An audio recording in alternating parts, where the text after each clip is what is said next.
తో పాటు అయితే మత్స్యకారులు ఉన్నారు. ఇక్కడ చేపల వలలు ఇవన్నీ కూడా నేస్తున్నారు.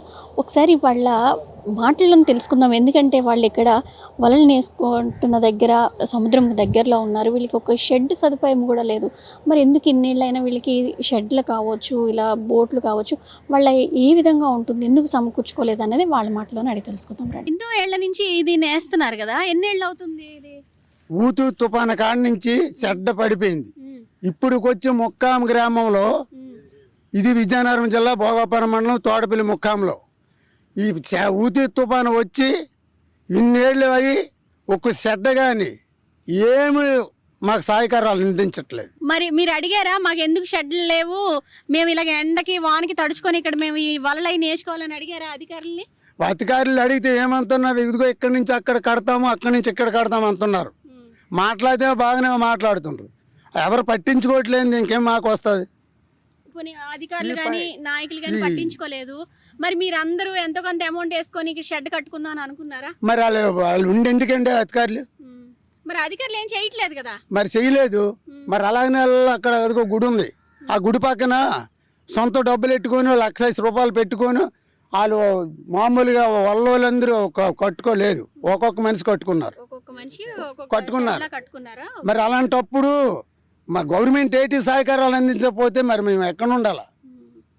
ఏమంటే ఓట్లు వేసుకుని వస్తే అక్కడ కట్టేస్తాం, ఇక్కడ కట్టేస్తాం, బాత్రూమ్ కట్టేస్తాం, గోడలు కట్టేస్తాం, ఊరు పొడుగుని అనే సమాధానాలు చెప్తారు. మాటల వరకే, చేతల వరకేం లేదు. ఈ మధ్య నుండి బిస్కొత్ కుక్కలు ఇవన్నీ మింగుతున్నాయి. అలానే ఉంటుందండి.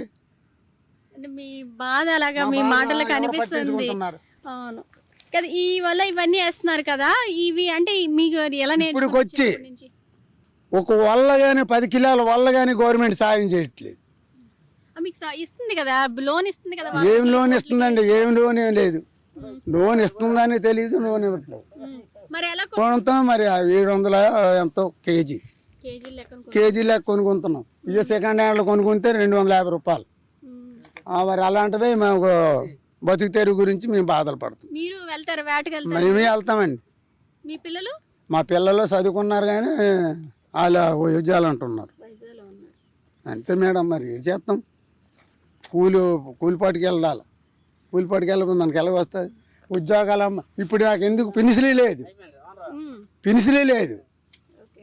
నాకంటే చిన్నపిల్లలకు పెన్షన్ ఉంది, నాకు లేదు. ఈ మత్స్యకార భరోసా అనేది ఇస్తుంది కదా ప్రభుత్వం, మీకు పడ్డాయా డబ్బులు? లేదండి. పడలేదా? మరి మన సెల్లది లేదు. మరి నేను అటు వెళ్ళిపోతున్నాం. కడుపు జరక్క ఆ గుజరాతీ అటు వెళ్ళిపోతున్నాం. గాంధీ తాత పుట్టినూరు అటు వెళ్ళిపోతున్నాం. ఇదేనా చేపలు వేటేనా, ఇంకేమన్నా పనికి వెళ్ళిపోతున్నారు? బోట్లు ఇప్పుడు మునిగిపోయింది కదా అలాంటి బోటు.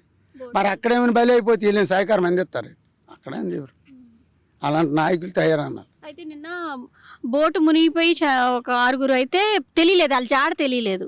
అంటే మీకు చనిపోయినట్టుగా అర్థం. అంటే ఏ విధంగా సార్? అంటే ప్రభుత్వం డిక్లేర్ చేయలేదు, మనకి వాళ్ళ బాడీస్ దొరకలేదు, ఎలా చెప్తున్నారు? పోనీ కనీసం వాళ్ళకు బతక తెరివిగాను వెళ్ళారు ఈ ఊరు నుంచి ఆ ఊరు. పోనీ ఆ బోట్లకైనా సరే లైఫ్ జాకీలు ఏవో ఉంటే 24 గంటలు కాదు 2 రోజులు ఉన్నా వాళ్ళకేం ప్రమాదాలు రావు. అలాంటిది కూడా సహాయకారాలు అందించట్లేదు. తెప్పలకు కూడా ఉండాలి. ఒక్కొక్క తెప్ప వెళ్తుంది. ఆ తెప్ప వెళ్తే ఓ తెరబడిపోవచ్చు, నాయ కొట్టేసి. ఆ నాయ కొట్టేసి తెరబడిపోతే నాయ అంటే అల్లలు ఆ వల్లలో కొట్టేసి తెరబడిపోతాయి ఒక్కోసారి. మరి అప్పుడు వాళ్ళు ఉక్కు తెప్ప అయితే మరి వాళ్ళకి ఏమాదారు తొక్కనందుకు రాదు. మరి అలాంటప్పుడు ఒకసారి అలా మాకు ప్రమాదాలు జరుగుతాయి, గురైపోతాం. కానీ అంటే మీకు తెలుసు కదా, ఇప్పుడు వేటకు వెళ్ళారు సముద్రం మధ్యలోకి అని అంటే మీకు అది ఒక ప్రమాదం అంచనే మీరు చేస్తూ ఉంటారు, ట్రావెలింగ్ చేస్తూ ఉంటారు మీ జీవనాధారం కోసం. కుటుంబ సభ్యులు ఏమంటారు, ఎందుకు వేటకి వెళ్తున్నావు, ఏదైనా ఉద్యోగం చేసుకో అని ఏమైనా చెప్తారా? ఏం చెప్తారండి, మాకు చదువులు సాములు లేవు. అది మరి ఏదైనా కూలి పని చేసుకో, ఎందుకు ఆ వేటకి వెళ్తావు? పార పనికి వెళ్దామంటే మా పార కొట్టుకుని రాదు, ఏం చెప్పని రెక్కల పాటే. అంతేగాని మేడం మరి ఇంకేటి చెప్తాం? పొద్దుకాలు చెప్పిన ఒక కథ చెప్పుకున్నట్టు మరి కాదే మీ జీవనాధారం అంటే మరి ఇలా మీరు వెళ్తున్నారు, మీరు ఇంటికి వచ్చినంత వరకు బెంగే, ఇంట్లో కుటుంబ సభ్యులకి మీరు క్షేమంగా తిరిగి వచ్చిన చెట్టు ఎక్కితే చెట్టు ఎక్కి వచ్చిన దాకా ఏతోడు భార్య కాపలా కాదు. మేము ఏటకెళ్ళి వస్తే ఇంటికాడ మా వాళ్ళు సస్తాలో బతుకుతాలు అనుకుని ఆల్చోద్దు. ఇప్పుడు ఈ కెరటాల మధ్య వెళ్ళి వెళ్తాం.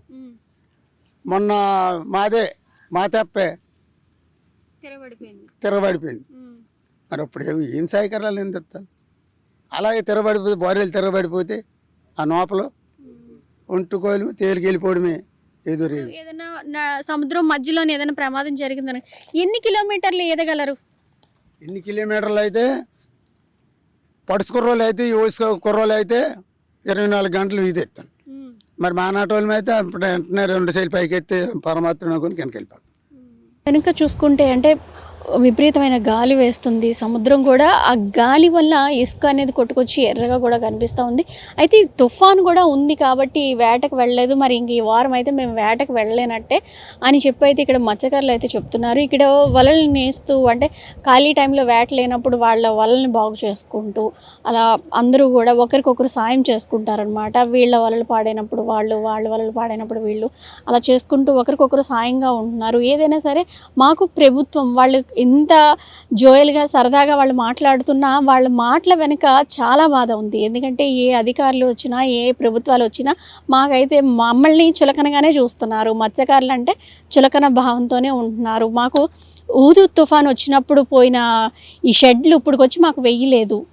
ఈ తాటాకులతోని ఇవి అక్కడక్కడ వర్షం పడినా ఫుల్ ఎండ వచ్చినా సరే మేము ఇక్కడే నానుకొని మా వలలు నానిపోయి ఉండవలసిందే తప్ప మాకు ఎవరు కూడా ఎటువంటి సహకారం అందించడం లేదని అయితే వీళ్ళు చెప్తున్నారు. ఆఖరికి కొంతమంది సొంతంగా డబ్బులు వేసుకొని చిన్న చిన్న షెడ్లు అయితే నిర్మించుకున్నాము, కానీ మేమన్నీ చేసుకుంటే ఇంకా ప్రభుత్వాలు ఎందుకు, అధికారులు ఎందుకు అని కూడా వీళ్ళు చాలా స్ట్రాంగ్గా ప్రశ్నిస్తున్న పరిస్థితి కూడా ఇక్కడ మనకు కనిపిస్తూ ఉంది.